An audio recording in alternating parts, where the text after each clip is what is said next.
నమస్తే, welcome to A1 TV Telugu news update చూద్దాం. Ramoji film సిటీలో ఘనంగా నిర్వహించిన రామోజీ ఎక్సలెన్స్ అవార్డుల కార్యక్రమానికి రెండు తెలుగు రాష్ట్రాల ముఖ్యమంత్రులు నారా చంద్రబాబు నాయుడు, యనమల రేవంత్ రెడ్డి సమిష్టిగా హాజరయ్యారు. పద్మ విభూషణ్ రామోజీరావు పుట్టినరోజు సందర్భంగా సమాజానికి విశిష్ట సేవలందించిన ప్రతిభావంతులను గుర్తించి సత్కరించేందుకు ఈ అవార్డులు ఏర్పాటు చేయబడతాయి.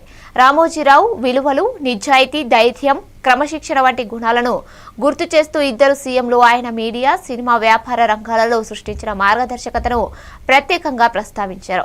సమాజ పురోగతిలో మీడియా శక్తిని అత్యుత్తమ స్థాయికి తీసుకెళ్లిన రామోజీరావు కొత్త తరాలకు స్ఫూర్తిగా నిలుస్తారని వారు అభిప్రాయపడ్డారు. ఈ కార్యక్రమంలో జాతీయ స్థాయి ప్రముఖులు, అవార్డు గ్రహీతలు పెద్ద సంఖ్యలో పాల్గొన్నారు.